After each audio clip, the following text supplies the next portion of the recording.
हूं दीपक शर्मा और पूरा बिहार जानना चाहता है कि जस्टिस विनोद कुमार सिन्हा, पटना हाईकोर्ट के रिटायर्ड जज विनोद कुमार सिन्हा, जिन्हें पूरे जांच की जिम्मेवारी मिली है और जो आज जिम्मेवारी कल कैबिनेट ने फैसला लिया, उनके नाम पर मुहर लगी कि वे ही जांच करेंगे भरत तिवारी एनकाउंटर की। और आज सुबह सुबह वे पहुंच गए भरत भूषण तिवारी के घर। माँ से बात की, माँ आशा देवी से बात की, परिजनों से बात की, और माँ ने तो यहाँ तक कह दिया कि जज साहब आपके बगल में जो एसडीएम खड़े हैं यही कातिल हैं, इन्हें फांसी दिलवाइए। तो पूरे बिहार को अब उम्मीद है जज साहब से, रिटायर्ड जस्टिस विनोद कुमार सिन्हा से। लेकिन पूरा बिहार यह भी जानना चाहता है कि जस्टिस विनोद कुमार सिन्हा कौन है।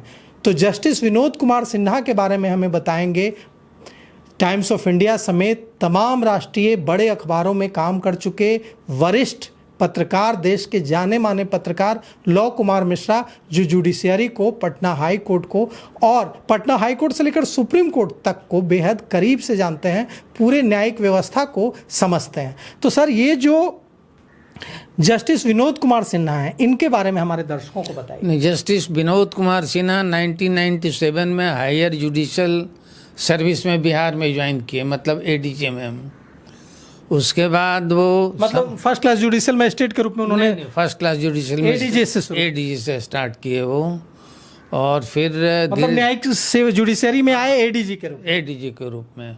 उसके बाद धीरे धीरे प्रोग्रेस करते हुए समस्तीपुर में डिस्ट्रिक्ट जज रहे जी। उसके बाद पटना हाई कोर्ट के रजिस्ट्रार जनरल बने और 2016 में पटना हाई कोर्ट में एडिशनल जज बने। फिर 2 साल के बाद वो जज बने फुल फ्लेजेड और 2020 में रिटायर किए। और रिटायरमेंट के कुछ ही हफ्तों के भीतर वो Bihar state human rights commission के चेयरमैन नियुक्त किए गए। तो अनुभवी आदमी तो हैं वो, देखते हैं कितना फेयर होते हैं। लेकिन अभी तक वो अपॉइंटमेंट तो हो गया, लेकिन टर्म्स ऑफ रेफरेंस क्या होगा इंक्वायरी का, वो अभी तक अनाउंस नहीं हुआ है। जनरली टर्म्स ऑफ रेफरेंस क्या होता है, हमारे दर्शकों को बताएं। टर्म्स ऑफ रेफरेंस होता है कि वो जो कमीशन है किस किस पॉइंट पे इंक्वायरी करेगी, इंक्वायरी का दायरा क्या होगा, हाँ इंक्वायरी का, वो टर्म्स ऑफ कंडीशन होता है। उसके बाद उसको वाइड पब्लिसिटी दिया जाता है। पटना के अखबारों में भी होगा, वहाँ आरा के अखबारों में भी दिया जाएगा। वो क्या दिया जाएगा अखबारों में? विज्ञापन, टर्म्स ऑफ रेफरेंस की जज साहब अपॉइंट हुए हैं, ये सर्किट हाउस चाहे जो भी जगह उनको मिलेगा, एक दफ्तर मिलेगा, हाँ दफ्तर मिलेगा, उसमें इंक्वायरी करेंगे, फला फला बिंदु पे जांच करेंगे। वो दफ्तर कहाँ होगा, आरा में होगा कि पटना? जनरली होना चाहिए आरा में, चूंकि नियरेस्ट पॉइंट वही है, लोगों को सुविधा होगी। हाँ हो सकता है आरा सर्किट हाउस में ही हो। चूँकि टर्म्स ऑफ रेफरेंस जब तक नहीं पता चलेगा तो हम लोग भी डार्क में रहेंगे, क्या एनकाउंटर ही जांच करेंगे, उसका बैकग्राउंड क्या होगा उसको जांच करेंगे। मतलब टर्म्स ऑफ रेफरेंस से ही पता चलेगा कि जांच का दायरा क्या है, सरकार ने उनको किस बारे में जांच करने को कहा है। मान ली सरकार बहुत सीमित कर दे उनको, तो क्या जांच कर पाएंगे? पूरा खुला स्कोप होना चाहिए। पहले भी जितना इंक्वायरी कमीशन पटना में बैठा है, टर्म्स ऑफ रेफरेंस अखबारों में छप जाता है पूरा विज्ञापन के साथ। अब तक छप जाया करता था। हाँ, अब कल अपॉइंट हुआ, इसके अखबारों में छप जाना चाहिए था, जो अब तक टर्म्स ऑफ रेफरेंस सामने नहीं आया है। वो उसमें डिटेल्स रहता है ना पूरा, कि फला फला बिंदु की जांच करेंगे, इतने महीने में या इतने साल में रिपोर्ट देंगे, सबमिट करेंगे। वो अभी तक कुछ डिसाइड नहीं हुआ है। तो वो जब जनता के सामने, बिहार के लोगों के सामने अगर जब टर्म्स ऑफ रेफरेंस आएगा तो पता चलेगा कि सरकार ने जो जस्टिस रिटायर्ड जज विनोद कुमार सिन्हा को जिम्मेवारी दी है, वो उनसे किन मुद्दों पर, किन विषयों पर जांच करने को कहा गया है और किस पर वो प्रतिवेदन जो अपना रिपोर्ट देंगे वो देंगे। जैसा कि आपने बताया कि वो एडीजे से जज, हाईकोर्ट जज तक बने और एनएचआरसी में भी रहे। एनएचआरसी नहीं, Bihar state human rights commission में रहे। तो Bihar state human rights commission में रहे तो उन्होंने ऐसे कई मामले देखे होंगे और हम उनसे उम्मीद लगाए बैठे हैं, पूरा बिहार उनसे उम्मीद लगाए बैठा है, उनकी ओर टकटकी लगाए नज़रों से देख रहा है कि न्याय होगा। और ये जो सरकार पर आरोप लग रहे हैं, सामाजिक कार्यकर्ता, विपक्ष आरोप लगा रहा है कि सरकार इसको ढकने की कोशिश कर रही है, सरकार इसको दबाने की कोशिश कर रही है। तो पूरा बिहार उम्मीद कर रहा है जस्टिस विनोद सिन्हा से कि वे जो अपनी रिपोर्ट देंगे वो सदन के पटल पर भी रखा जाएगा, उनकी रिपोर्ट, यही होता है ना? जो वो रिपोर्ट देंगे उसके बाद क्या होगा? हाउस में रखा जाएगा, विधानसभा में रखा जाएगा। चीफ मिनिस्टर जो होम मिनिस्टर होंगे वो हाउस में टेबल करेंगे, फिर एक्शन टेकन रिपोर्ट होता है कि उसके रिपोर्ट पे हमने फला फला एक्शन हुआ, उस पर सदन में चर्चा होगी। सदन में चर्चा होनी चाहिए। पता नहीं बिहार गवर्नमेंट कैसे करती है, लेकिन जब Bihar state human rights commission की बात कर रहे हैं तो मेरा जो अनुभव रहा है उसका रिकॉर्ड अच्छा नहीं रहा है, प्रोएक्टिव नहीं रही है। जस्ट वो लगता है पेपर पे है वो, और शायद ही पब्लिक में कोई रिपोर्ट उसका आया है आज तक। तो NHRC भी अगर इसको टेकअप करेगा तो वहाँ से शायद ज़्यादा उम्मीद है। और शायद सिन्हा साहब इस तरह के एक्स्ट्रा जुडिशियल किलिंग का इंक्वायरी पहली बार करेंगे। वो पहली बार कर रहे हैं? हाँ, एक्स्ट्रा जुडिशियल किलिंग का पहली बार कर। हाँ, भोजपुर पुलिस ने चाहे STF ने, जिसने भी जिस पे आरोप लगा है एक्स्ट्रा जुडिशियल किलिंग करने का अपने सेल्फ डिफेंस में, उसका इंक्वायरी फेयर एंड ट्रांसपेरेंट वे में होना चाहिए। जितने भी लोग गवाही देना जानना चाहे या खुद वो जज साहब स्पॉट पे भी जाके लोगों से मिल सकते हैं। आज मिले वो, आज वो एनकाउंटर का जो जहाँ एनकाउंटर हुआ है, घटना स्थल जहाँ विस्थापित रहते हैं, वहाँ घटनास्थल का निरीक्षण किया। वहाँ पर उन्होंने माँ से बात की, माँ आशा देवी से पूछा कि आप क्या चाहती हैं, आप लिख कर हमें दीजिए। और तमाम जो पीड़ित के जो परिजन थे, पिता भाई, उन सब से उन्होंने बात किया। अच्छा काम है। इसी तरह मुझे याद आ रहा है वहाँ मैं जब जम्मू कश्मीर में था, एक पथरीबल जगह है, 36 सरदारों का आतंकवादियों ने मर्डर कर दिया था। बाद में राष्ट्रीय राइफल्स के लोगों ने वहाँ लोकल 5 लोगों का मर्डर किया था, किलिंग किया था, ये बताते हुए कि ये पाकिस्तानी आतंकवादी हैं। बाद में काफ़ी हंगामा हुआ तो फारूक अब्दुल्ला चीफ मिनिस्टर थे, उन्होंने एक जुडिशियल कमीशन बैठाई। उसके हेड थे जस्टिस SR पंडे, जो सुप्रीम कोर्ट के रिटायर्ड जज थे, 5th पे कमीशन के चेयरमैन थे। मैं उनके हियरिंग में डेली जाता था। उनको 6 महीने में देना था, शिवरात्रि का दिन था, याद है मुझे। उनका फ़ोन आया सुबह में ही कि मिश्रा जी आज ही मुझे रिपोर्ट फाइल करना है, तो चीफ मिनिस्टर से अपॉइंटमेंट दिलवा दीजिए। तो हमने बताया उनको कि अभी 3 महीना और है, इतना जल्दी क्यों दे रहे हैं? बोले नहीं, जितना जल्दी यहाँ से निकल जाएं, ये हमारी वाइफ बोल रही है। तो मैंने फारूक अब्दुल्ला के PA को फ़ोन किया। फारूक अब्दुल्ला ने उसी दिन शाम में बुला लिया। तो 5 बजे उन्होंने रिपोर्ट फाइल किया। तो मैं बता रहा हूँ फील्ड में जाने वाली बात। तो जज साहब ने नेक्स्ट डे सुबह में बुलाया कि आइए नाश्ता करेंगे, साथ में नाश्ता किए। उसके बाद बोले चलिए पहलगांव चलते हैं। तो हमने बोला आप तो पहले भी घूमे होंगे। बोले नहीं चलिए ना, साथ में हम लोग गए। तो जितने भी विक्टिम्स हैं सबके घर पे गए, वो जो लोग विडो हो चुकी थी, और सबको घड़ी और साड़ी दिए और लिफाफा बंधा हुआ, रुपया भी बहुत दिए वो। और सभी को, किसी लेडीज मिले, किसी को बहन बोले, किसी को बेटी बोले, सब दे दिए वो। फिर सर्किट हाउस गया। सर्किट हाउस के जितने स्टाफ थे सबको उन्होंने पैसा दिया और घड़ी दिया। मिला को सब ख़त्म कर दी यहीं पे। तो बोले यही हमारी वाइफ की इच्छा है कि कश्मीर का 1 पैसा भी कन्याकुमारी नहीं ले जाना चाहते हैं। मैंने उनका रिपोर्ट पढ़ा रास्ते में भी। तो आर्मी के 5 अफसरों को, उसमें कर्नल भी था, RR के 2 लोग, राष्ट्रीय राइफल्स के मेजर भी था, उस सब को उन्होंने दोषी पाया। दोषी पाने के बाद उन्होंने रिकमेंड किया कि लोग का ट्रायल होना चाहिए। वही एक्स्ट्रा जुडिशियल किलिंग जो बता रहे हैं ना, वो लोग का कोर्ट मार्शल हो गया। जम्मू कश्मीर हाई कोर्ट से भी कोई नहीं हुआ, आर्मी नहीं मिला। हाँ, आर्मी ट्रिब्यूनल से भी कोई रिलीफ नहीं मिला। अब उसकी भीतर की कहानी बता देते हैं क्यों इन लोग का कन्विक्शन हुआ। पूरे गवाही में मैं रहता था, ये जितने भी थे ना, सब लोग डिनाई कर रहे थे कि हम नहीं थे ऑपरेशन में। तो हमको सडनली स्ट्राइक किया कि आर्मी का प्रेस नोट डेली आता है। तो हम घर पर जाके प्रेस नोट खोजे उस इंसिडेंट के बाद भी नेक्स्ट डे आया था, तो उसमें देखे पूरा क्लियर लिखा हुआ है, आर्मी का मोहर 15 कोर का मारा हुआ है, उसमें लिखा हुआ है कौन कौन थे? The operation Y led by so and so, commanded by so and so, सभी का नाम था। तो मैंने वो उनको पंडित साहब को भेज दिया? नहीं दिया, जाकर खुद पर्सनली वो जहाँ वो ठहरे हुए थे वो। और जब वो कोर्ट में बैठे तो लास्ट में होता है ना, you are found guilty, innocent है ये वो, तो सब लोग बोला कि हम इनोसेंट हम थे। तो जज साहब ने वो कागज़ दिखला दिया कि तो आप ही का प्रेस रिलीज है, इसमें आर्मी का मोहर है, आप लोग खुद क्लेम किए हुए हैं कि आपने ये काम किया। हाँ ऑपरेशन लीड किया। उस वक्त तो बहुत वाहवाही हुई थी आपको, दिल्ली से भी होम मिनिस्ट्री से आप लोग की तारीफ हुआ था कि आपने 5 आतंकवादियों को मार दिया।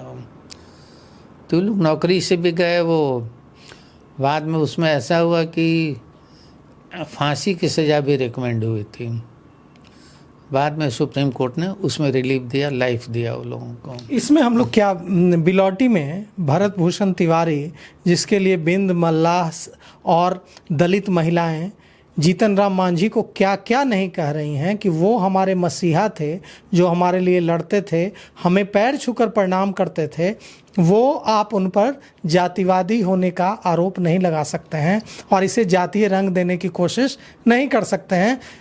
उस भरत भूषण तिवारी के गांव बिलौटी से मैं कल लौट कर आया हूं और अब मेरी नज़र में भी भरत भूषण तिवारी एक शहीद हैं। तो जो वहाँ के विस्थापितों की लड़ाई, वो कोई फ्रस्ट्रेट डिप्रेस्ड लड़का नहीं था, वो वहाँ के विस्थापितों की लड़ाई लड़ रहा था।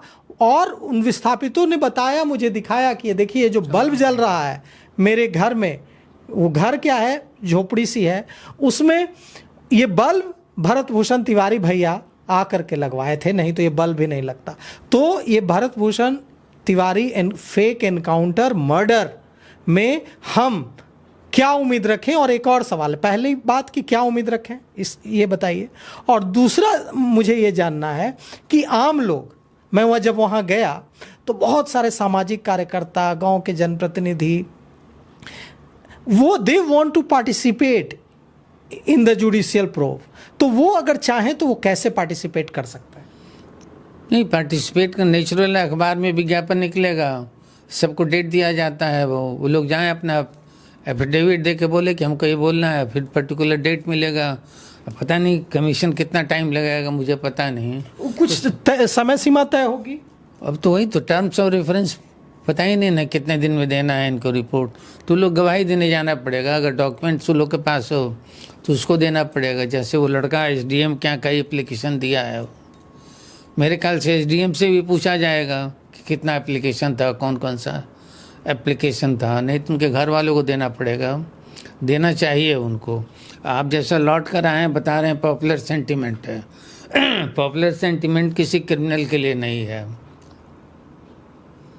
सोशल रिफॉर्मर था, एक छोटे से स्केल में ही कुछ करना चाहता था, लोगों को न्याय दिलाना चाहता था, लोगों के लिए विकास करना चाहता था। लेकिन बिहार में थोड़ा हम भी फ्रस्ट्रेटेड हैं। अब इस तरह का किलिंग जो है, पहले पंजाब में, कश्मीर में, याद होगा आपको, टेररिस्टों के खिलाफ होता था। यह कश्मीर में थंडरबोल्ट नाम का एक एलिट ग्रुप बना था जो वायनाड में और कन्नूर में उसको लेफ्टिस्ट लोगों को मारता था। तो वो लड़का तो उस ग्रुप में कहीं से भी नहीं आता है, कोई क्रिमिनल केस भी नहीं है, इवन थाना में जो सना होता है उसके खिलाफ कोई नहीं है। तो पॉपुलर सेंटिमेंट होना तो जायज़ है। और जज साहब को मुझे उम्मीद है कि वो फेयर रहेंगे, पॉपुलर सेंटिमेंट्स में नहीं जाएंगे, जुडिशियल वे में ही जाकर सबका स्टेटमेंट लेकर वो उचित न्याय देंगे। तो सरकार को टर्म्स ऑफ रेफरेंस तुरंत जारी करना चाहिए ताकि जो लोग भी इसमें पार्टिसिपेशन अपना करना चाहते हैं इस जुडिशियल प्रोब में वो कर सकें। दूसरा ये कि जब इंक्वायरी कमीशन स्टार्ट हो गया है तो जितने भी पुलिस अफसरों के नाम उसकी मां ने एफआईआर में डलवाए उन लोग को वहाँ से तुरंत हटाने, सस्पेंशन कोई पनिशमेंट नहीं। सबसे बड़ी तो बात यह है सर कि अगर किसी पर हत्या का मुकदमा दर्ज हुआ है तो उसकी तो, अगर मेरे ऊपर हत्या का मुकदमा दर्ज होगा तो पुलिस कल मुझे गिरफ्तार कर लेगी। तो अगर किसी पुलिसकर्मी पर, चाहे वो जिस भी पद पर हो, हत्या का मुकदमा दर्ज हुआ है तो उनकी गिरफ्तारी होनी चाहिए। फिर क्यों उनको छोड़ दिया नहीं, गया? तुरंत पहले तो उनको शाहपुर आरा से हटाना चाहिए, दूर रखना चाहिए, सो दैट कि लोकल्स लोगों को इन्फ्लुएंस नहीं करा सके। जैसा मैंने कल ही देखा तो किसी का बाइट है, किसी और को डरा रहा है, वो तुम्हारे भी हालत उसी कुत्ते जैसा कर देंगे वो। तो एक फियर का जो एटमॉस्फेयर है ना, कौन डरा रहा है? वही नाम लिया है दरोगा का ना, राजेश मालाकार। हाँ, डरा रहा है वो। तो इसलिए वो लोग हटाना, पांचों जो नेम्ड हैं वो लोग को वहाँ आरा शाहपुर से हटाना चाहिए, कहीं दूर भेज देना चाहिए। डीएसपी राजेश शर्मा पर भी बहुत गंभीर आरोप हैं कि पूरे परिजनों ने डीएसपी राजेश शर्मा पर भी गंभीर आरोप आए हैं। और कल 7वें दिन, परसों 7वें दिन हत्या की एफआईआर हुई और कल 8वें दिन डीएसपी को लाइन हाजिर किया गया।